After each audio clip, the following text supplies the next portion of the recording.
Vamos lá então, esse assunto que a gente vai trazer agora, na verdade, é recorrente de perguntas. A gente já falou aqui sobre holding familiar. Causou um estranhamento no começo, porque a gente não conhecia direito, mas Fabinho Nascimento respondeu pra gente, explicou tudo o que era, e hoje ele vai continuar então trazendo à tona esse assunto, porque a gente quer entender com você, Fabinho. Primeiro, que bom ter você aqui.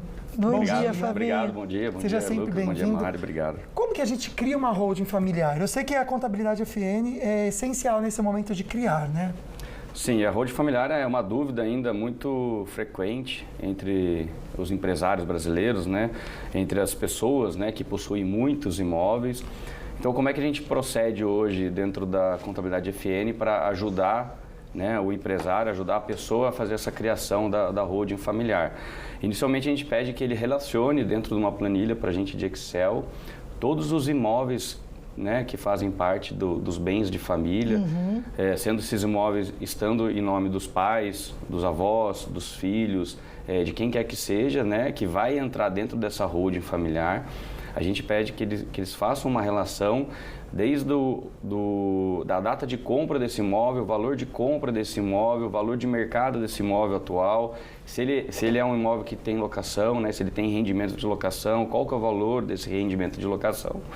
E a gente planilha isso tudo e começa a fazer uma análise. Aí a gente faz uma análise tributária.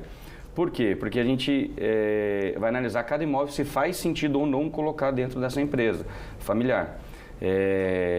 Porque é uma holding familiar, onde, como eu falei, o intuito é fazer uma sucessão familiar, onde eles economizam, né, em caso de inventário, né, porque o imposto ele acaba sendo muito mais em conta, porque nessa transferência do imóvel da pessoa física para a pessoa jurídica, você vai pagar o ITBI ou o ITCMD pelo valor venal e não pelo valor de mercado, que é em caso de falecimento, é em caso de transferência de um bem de um pai para o filho, em caso de falecimento, ele é o ITCMD pelo valor de mercado. Então é um valor muito maior. Então, a família acaba economizando, fazendo essa transferência dos bens para a holding familiar e acaba fazendo uma proteção, uma sucessão patrimonial em vida.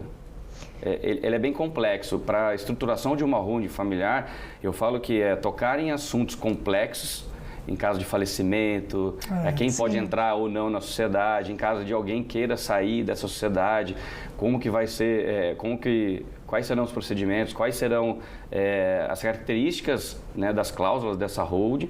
Então eu falo que é um assunto complexo tratado em vida, mas é muito melhor e muito mais econômico esse assunto ser tratado em vida do que em caso de falecimento ter filhos, sobrinhos brigando pelo patrimônio da família. Desestrutura até a família, né? Desestrutura e acaba sendo muito mais caro. Verdade. Agora o pessoal fica com a dúvida, né? Qual que é a diferença entre essa holding familiar e uma empresa familiar? Tem diferença ou é a mesma coisa? Não, o pessoal mistura. Uma empresa familiar, mais simples, é quando o pai, o irmão, o filho, eles se juntam para criar um negócio. Eu vou abrir uma cafeteria, eu vou abrir uma contabilidade, eu vou abrir um salão de beleza, eu vou abrir uma empresa comercial.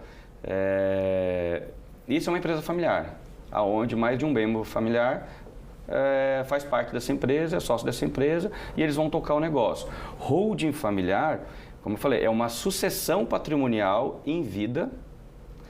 Você acaba blindando esses patrimônios em caso de algo que venha, algum processo trabalhista que venha em cima de algum sócio dessa holding familiar. Mas hoje a holding familiar é muito procurada, as pessoas vêm procurando bastante para fazer essa sucessão patrimonial em vida. Não deixar que os bens, em caso de falecimento de alguém, vá para inventário. E às vezes demora muitos anos, gasta-se muito com os honorários advocatícios, demora um certo tempo para que tudo seja resolvido.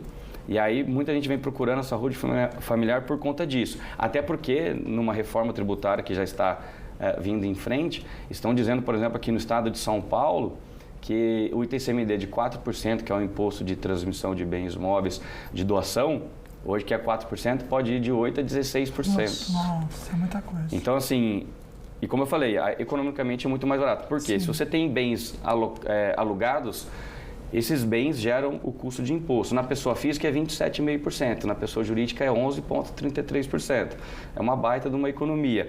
E na transferência desses imóveis para essa pessoa jurídica, para essa holding familiar, você tem um custo muito menor do que depois fazer essa transferência dos bens para a pessoa física. Além de que a gente sabe que há muita depois discussão familiar, mas eu quero aquele apartamento, mas eu quero aquela casa, eu quero isso. Na herança, gente, é complicado, né? Porque depois que passa, né, a gente acha assim, não, tá todo mundo sensibilizado com o falecimento. Mas aí o calo aperta depois, né, Fabinho?